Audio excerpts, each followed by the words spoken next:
David Vizard here, and you're watching PowerTec 10. This will be episode 117, and I've kind of thrown it in at a short notice. And the reason is just in the last few days, I've been asked a very simple question, and that is, what's the easiest way to get into motor racing?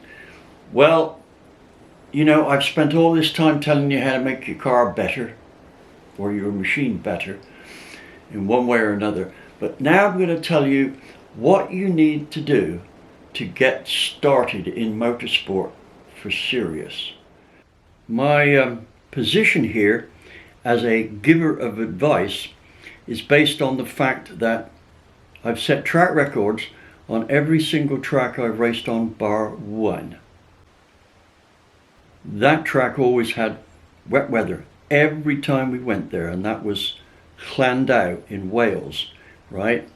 That track, Wales, is well known for a wet climate, which suited me fine because I do very well in the wet. I've also won championships, or a championship for myself, by winning every race.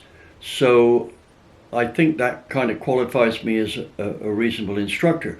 But not only that, I've done instruction at Silverstone repeatedly to quite an extent, and a fairly big time deal at that.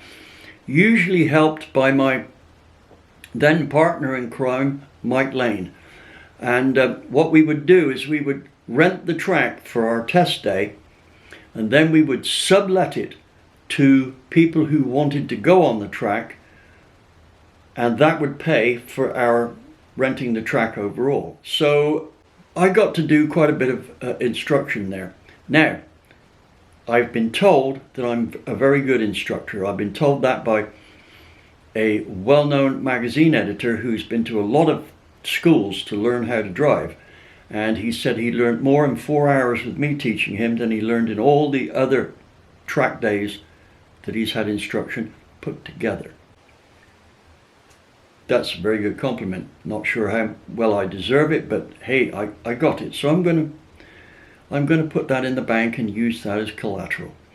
Now, what I'm going to do for this video is to tell you how to get started and endeavor to become a pretty decent race driver to a great race driver.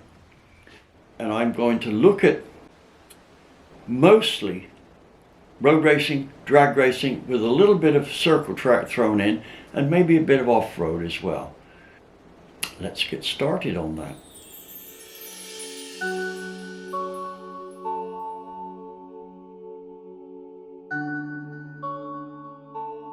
Now we will find that most people who want to, or rather who get involved in motor racing, start at an early age. And that's fine. The go-kart route is the one that's most often used. However, anybody watching this program is past that early age stage. If I look at the demographics of this channel, the average age of the person watching this channel is around about 40 years old, right? With the majority of them being between about 45 and 60. Now, sure, I've got a lot of readers that are 30 years old, but those that are sort of 18 to 25, not many. Only about 1 in 10 of you is in that age group. So, since none of you are likely to be starting motor racing at an early age because you're past it, let's skip the go-kart deal. But if you've got kids and you want to get them going in motor racing, then starting go-karting. You don't necessarily need to try and aim for winning every race. That's not the point here. The point is to learn to race. Let me make a point here. One of the criticisms of Danica Patrick's driving was she was a great driver, but she wasn't such a good racer. Now, I'm going to do a video on Danica because I think she's got shortchanged, and in a way, I could say that I'm partly to blame for her not being more successful at the racetrack, but I'll get on to that. Now, what we are going to do is we're going to start off with what you can do to just get a foot in the door. Now, I'm going to make a point here. Drag racing is the easiest one to get into. Just go to a test and tune day and you can practice racing. You don't get much seat time, but it will get you into the, how shall I say, the race driving mode of thinking. Now, you might say, well, my car's not fast enough. Fast enough for what? There is always a class at a drag strip where you can race, and since it relies on quick reactions and a good sleight of foot, if it's a stick shift transmission you've got, then you can learn. Now, I've had road racers say to me, what the hell am I going to learn on a drag strip? Well, I'll tell you what you can learn. You can learn partly how I went from 28th to 1st at Brands Hatch on the supporting race for the F1 cars before the first corner. Now, don't tell me, you road racers, that you couldn't learn anything from, or you road racer wannabes can't learn anything from drag racing. Go along to the drag strip. You'll learn a lot. Talk to the other guys there and things like this.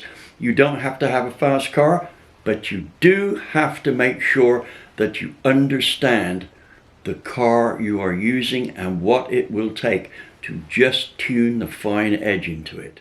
Not a good idea to have a front wheel drive car, because if you do, you're going to find that you've got a traction problem much easier than a rear wheel drive car. So that's one thing. However, if your main goal is going to be road racing, then initially at least you're probably better off with a front wheel drive car. Now, you say, well, you know, what's a fast car going to cost me? You don't need a fast car. In fact, I advise you not to get one. Just get a car which is running reasonably well. Make sure that the clutch is good on it, and I mean good because you'll be using it a lot.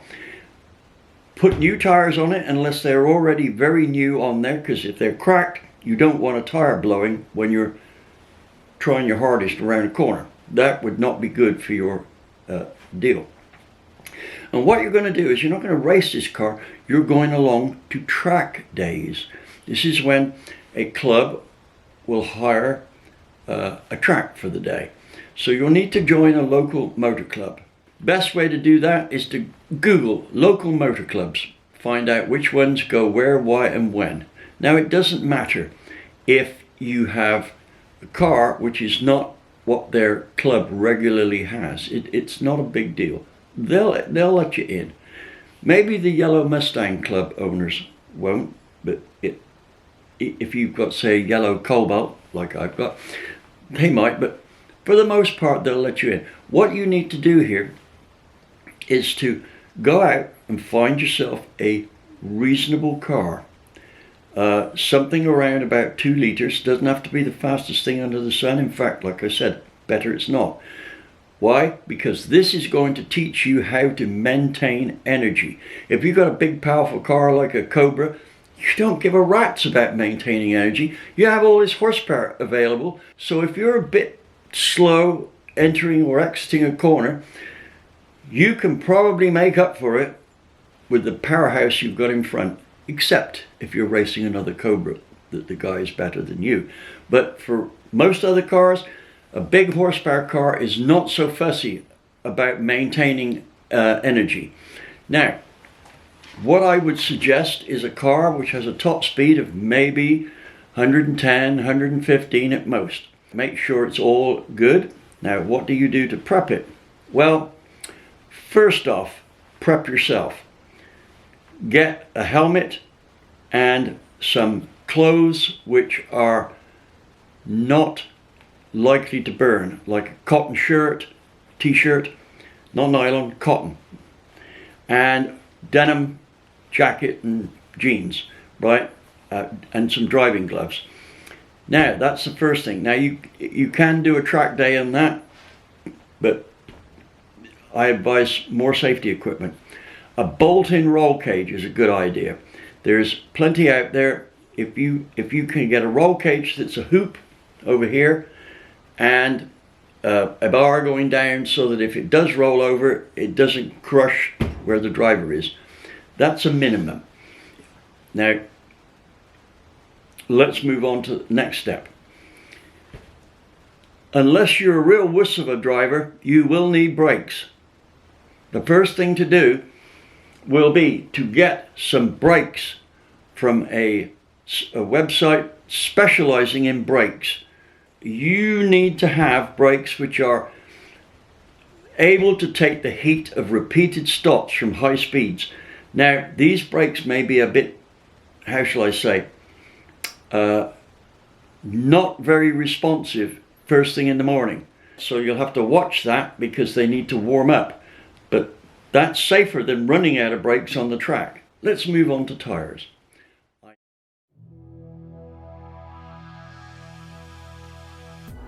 I know that your first thought will be, I need to get some race tires. No, you don't. I absolutely advise you not to get tires like that. What you need is a tire which is going to last. A 400 tread wear rating tire will do fine. Sure, it's not going to be the fastest in the corners, but we're teaching you to be a race car driver, not how to build the car, but more how to drive it. And nothing is a substitute for seat time.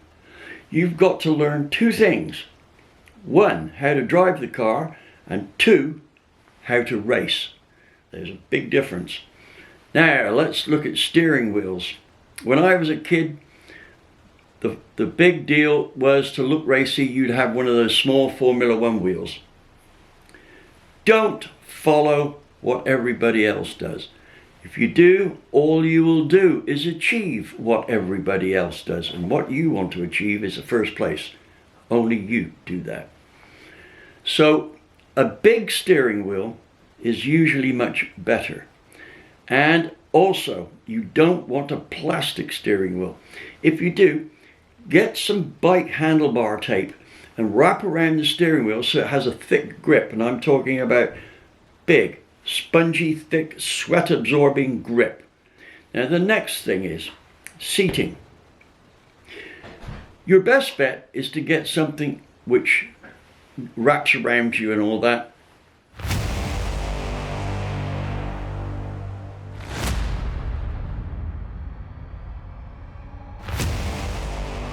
Now I want to stress that this is a fairly comprehensive deal, but there's sure to be something that I've missed out here.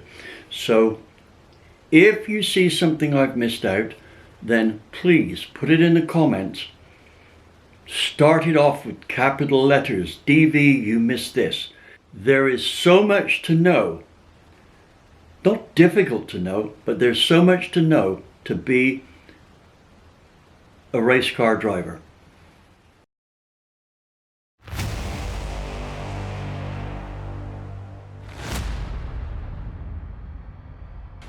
Okay, let's get back to seats.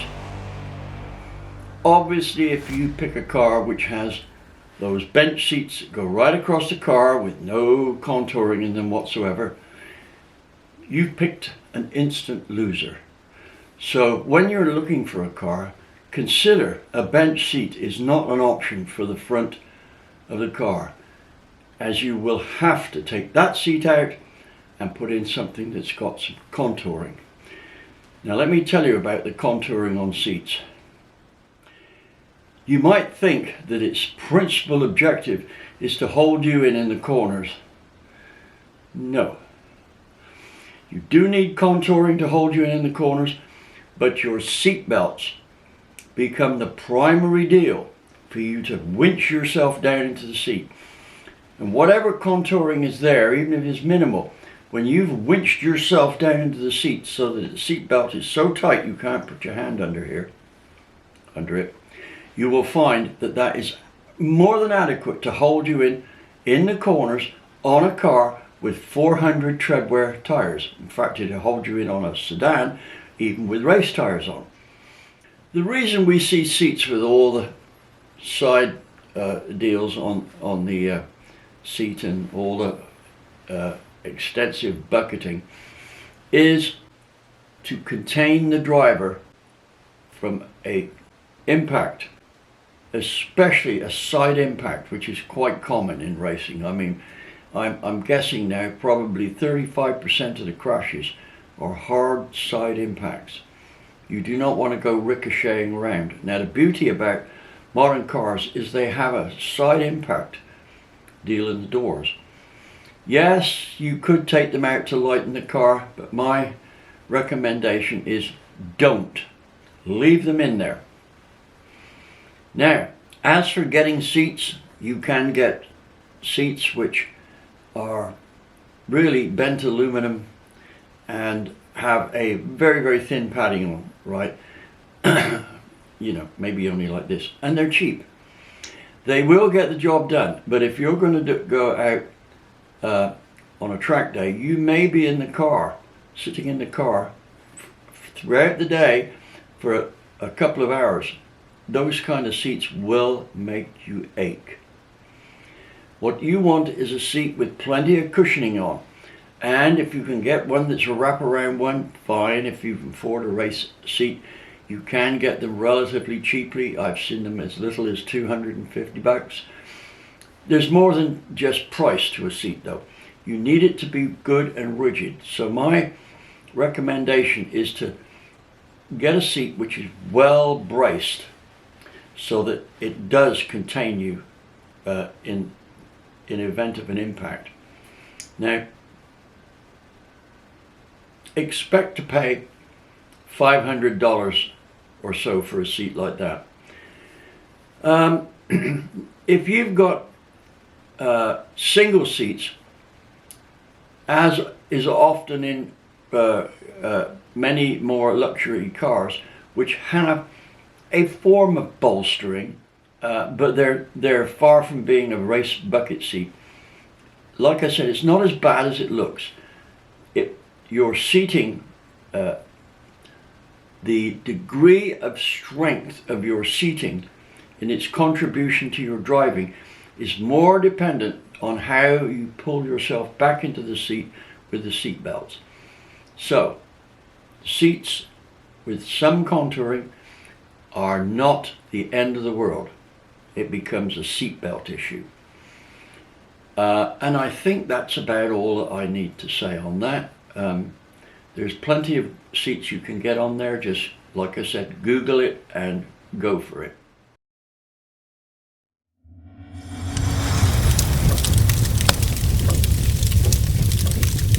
Okay, let's move on to safety equipment. Now, all cars come with a seat belt. They have to have seat belts for the last, 25, 30 years. It's a mandatory thing. And just for those who think that maybe seat belts are a waste of time or whatever, wait until you've gone through a windshield because you didn't have one. You will think different. Now, let me tell you a story about seat belts. Back in 1959 it would be, and my dad bought a 1-year-old car, but it didn't have seat belts. Now back then, this would have been 1959, in England cars had to have seat belt anchors built in. The factory had to do this. They didn't have to supply seat belts, but they had to put in the anchor points so that if the customer wanted seat belts, they could. So anyway, my dad bought the car, and whilst he bought the car, he ordered some seat belts. Anyway, seat belts were on order, and we drove the car home.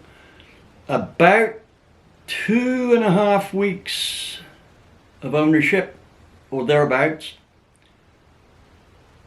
a piece of grit from a newly tar macadam road, that is tar with granite chips on it. One of the chips, somehow or other, bounced off the road and stuck between the disc brake and the pad and locked up this side wheel.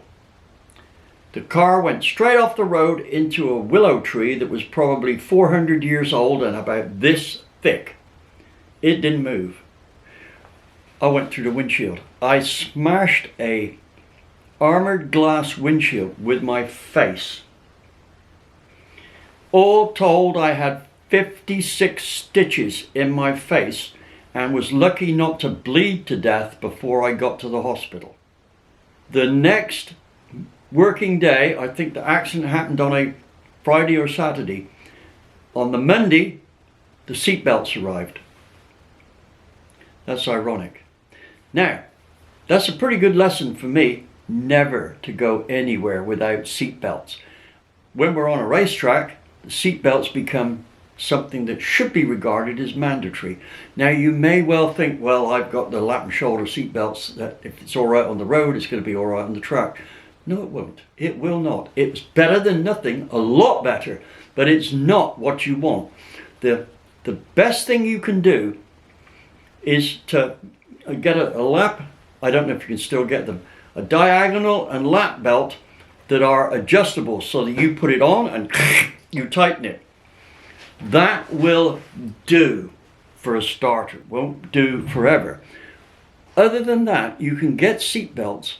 Just go and Google seat belts, and you can find seat belts that are an addition to the stock seat belts. What they are is they're a shoulder harness and probably a waist here, and they fit onto a bar or something secure at the back so that you can have a simple, almost race-worthy seat belt.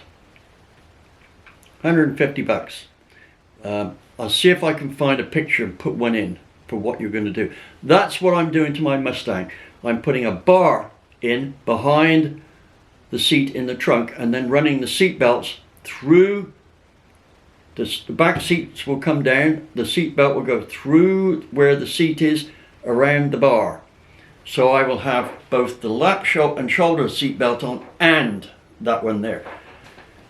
So that's how it will be for my next year's road racing, or rather my track days. I'm not actually going to be racing it, it's going to be track days. Now, let's look at what else we need here. First, make sure that your pedals have a non-slip surface, especially the brake. You would rather burn energy by heating up the brakes than by hitting a tree. Both of them will absorb energy, but the brake one is far more, how shall I say, user-friendly. So that's the first thing, brakes. Now,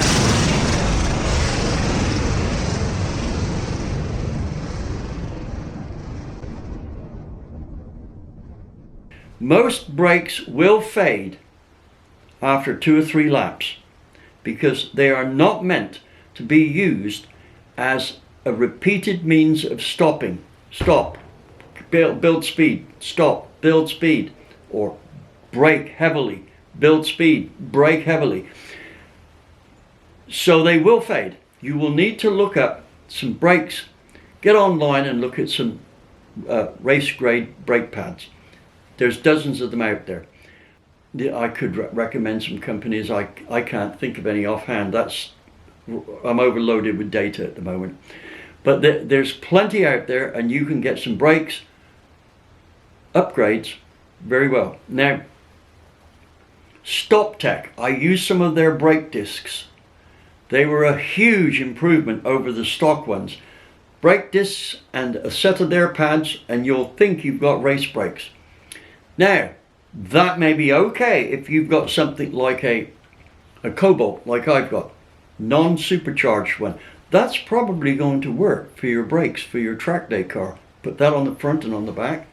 Now for tires, and I've said this before, do not use old tires. Right? If they have any cracks in the sidewalls, ditch them. Don't go out and buy tires that are the best gripping tires you can find.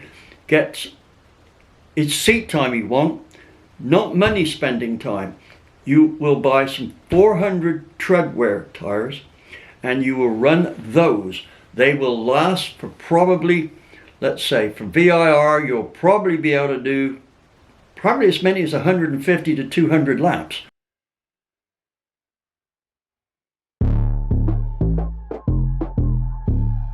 Before they're worn out. Now, let's talk about driving in the wet. If it starts raining, that's when you should be out on the track learning. If you can drive in the wet, you will outdrive 90% of the drivers out there. Trust me, I'm talking from experience here. Now, what you should do here is set the car up so that it is better in the wet than in the dry, because it's easier to lose it in the wet. When it does go, it's going to go quite quickly. If you don't set it up for the wet, when it does go, it will snap. You don't want that. Now, let's talk about some safety measures in terms of suspension geometry. So that will be our target next, suspension geometry. The reason I'm going to talk about suspension geometry is because it directly affects handling. And now I know some of you are going to say, this is your male ego kicking in. Oh yeah, I can handle pretty much any car. It's not how well you can handle a car that's bad. You shouldn't be driving one that's bad. What you need to do is to be able to get 100% of the lap time capability of that car, just like Jesus Christ was driving it. You do that by having a car which handles well. Now here's the problem. It's not easy to put a number on handling and it says, well, it handles this good. It's rather subjective, but it's not subjective to the point that it is not describable. What you need with a car that handles is one that is vice-free, and that means that basically it talks to you. What it does is it tells you just before it's about to let go, either the front end or the back end, or when it does let go, it does it in small an increment depending on just how much too fast you're going. For instance, let's take a British Leyland Mini. That's the Mini before the BMW one, right? That was made from 1959 to about 1998 or something like that. It understeered. Understeering? Well, that is the correct term for pushing, right? It understeered, which means that when you turned the wheels this much, the car only turned equivalent to that much. In other words, you turned the wheels and a lot of the turning was in a slide. So you turned the corner this sharp, but it went round the corner that sharp, understeer. So you had to put on a lot more lock.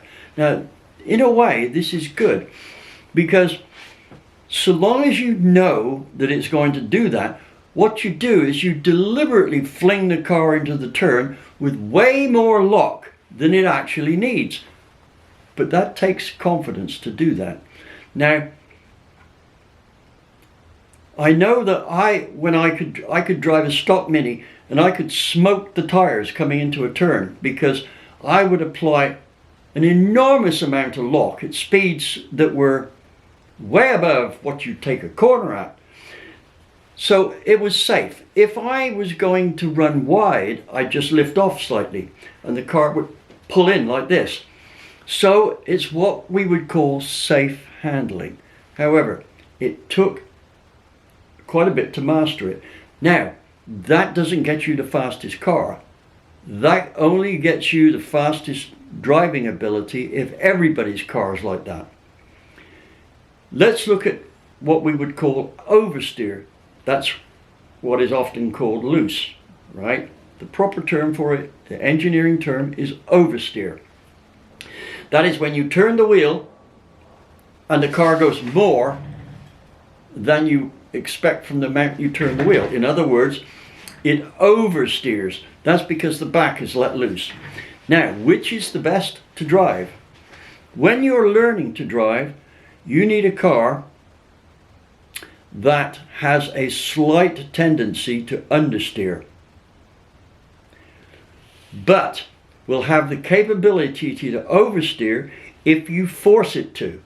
Now that sounds like it's getting technical here, but let's just expand on that. How do we get a car to understeer just enough? Well, if it's a rear-wheel drive car,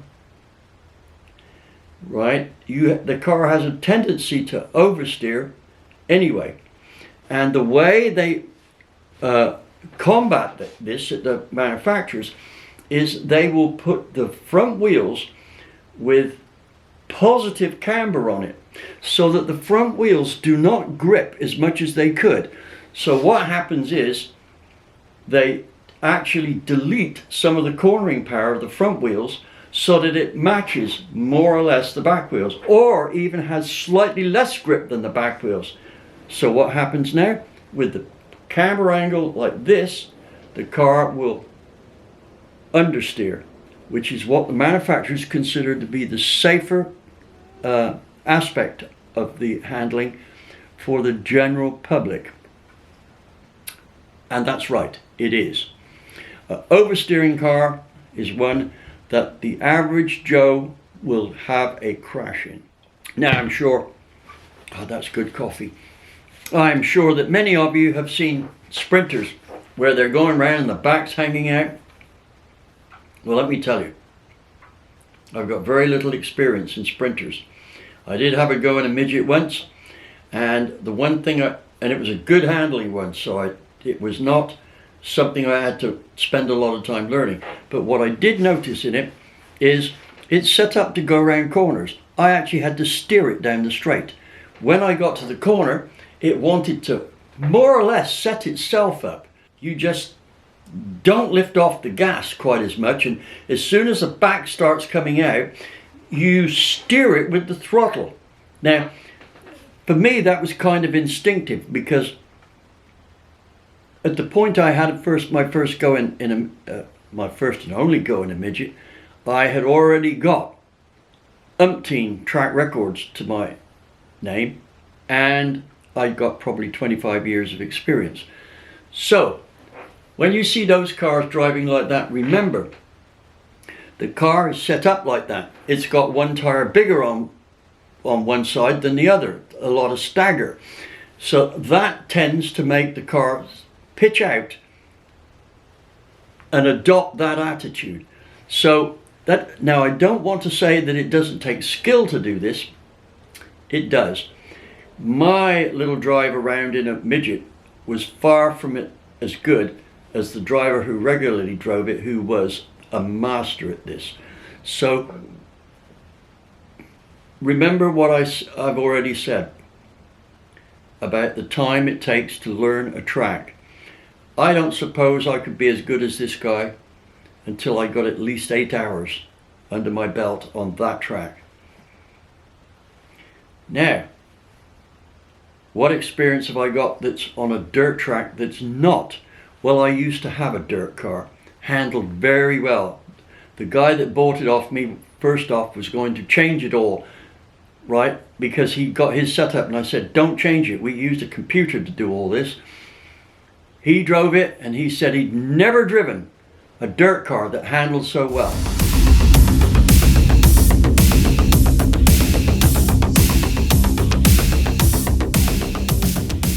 Well, sad to say, it looks like we've run out of time. In fact, we've not only run out of time, but I've overrun my intended target by probably 6 or 7 minutes.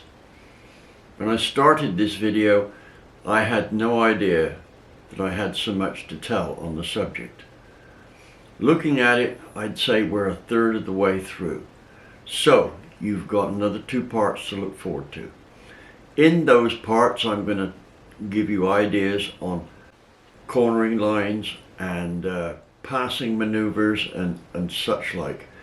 I'm also going to deal extensively with anti-roll bars. You call them sway bars over here. We call them anti-roll bars in Europe. And springs, shocks, etc. So that you can progressively improve your track day car. But there's no need to start on it if you chose a moderately performing car in the first instance.